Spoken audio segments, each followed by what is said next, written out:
तराजुम का जायज़ा लेने के बाद यह तर्जमा मजमूई तौर पर बहुत अच्छा है, ताहिम चंद मकामात पर बहाव, स्कर्पट की दरस्ती और असर को मज़ीद बेहतर किया जा सकता है। ज़ेल में नज़रतानी शदा हतमी मतन है। 1851 की सर्दियों की बात है। स्कॉटलैंड में एक लाइट हाउस कीपर था, थॉमस ऑल्डर्च। एक दिन उसने आर्ड्रस लाइट के फर्श की तख्तियों के दरमियान कुछ दबा हुआ पाया। निकाला तो एक म्यूज़िक बॉक्स था, नक्श व नगार से भरा, पुराना, जिंग आलोद, मगर उसकी चाबी अभी तक भरी हुई थी। जैसे ही उसने ढक्कन खोला, एक धन बह निकली, खूबसूरत, मगर ऐसी कि रूह के किसी कोने में कुछ कांप उठे। और सबसे अजीब बात ये थी कि कोई भी नहीं बता सकता था। ये धन आखिर है क्या? ऑल्डर्च ने वो बाकिस अपने पास रख लिया।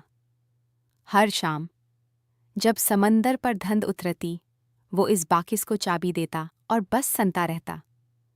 ये धन उसकी आदत बन गई, इसका सुकून बन गई। 3 साल यही चलता रहा। फिर 1854 में एक रात वो अपने मामूल के चक्कर पर निकला और वापस नहीं आया। लाइट हाउस की रोशनी बुझ गई। इसकी डायरी बीच जमले में रख गई। नीचे पत्थरों पर कोई लाश नहीं मिली। बस आदमी गायब। फिर एक मजिस्ट्रेट आर्ड्रस आया। इस बाकिस को देखा तो दिल में कुछ अटक गया। उसे एडिनबरा अपने साथ ले गया। चंद महीनों में उसके साथियों ने महसूस किया, कुछ ठीक नहीं। वह घंटों बेमकसद घूमता रहता। होंठों पर एक धन गनगनाता, जिसे कोई पहचान नहीं सकता था। आखिरकार उसने बगैर कोई वजह बताए इस्ताफ़ी दे दिया और लंदन के एक निजी पागल खाने में दाखिल हो गया। वहाँ उसने बाकी ज़िंदगी वही अनजानी धन गंगनाते गुजारी। उसके बाद बाकिस एक ताजर के हाथ लगा। आशफर्ड नाम था उसका। अजीब व गरीब चीज़ें जमा करने का शौकीन। उसने बाकिस अपने शोकेस में रखा और मेहमानों को सनवाता रहा। 18 महीने बाद उसने ऐलान किया कि वो हिंदुस्तान जा रहा है। बरसों का ख्वाब था उसका।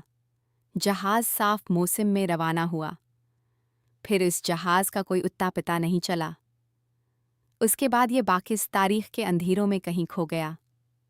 कभी किसी नीलामी में नजर आता, कभी किसी पुरानी दुकान में, मगर हर बार जल्दी बक जाता और आगे निकल जाता। फिर 1923 में ये एडिनबरा के म्यूजियम ऑफ मेरी टाइम हिस्ट्री में पहुंचा।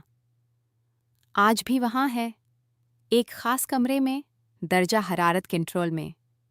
इसके साथ लगी तख्ती पर लिखा है बस इतना: आसल नामालूम। तकरीबन 1840 की दहाई। और म्यूजियम के निगरान ने एक असूल बना रखा है जो आज तक नहीं टूटा। कोई भी इस बाकिस को चाबी नहीं दे सकता। अब बताएं, वह धन आखिर थी क्या? और जिसने भी सुनी, वो या तो गायब हो गया या दीवाना। आपके ख्याल में इस राज के पीछे क्या छिपा है?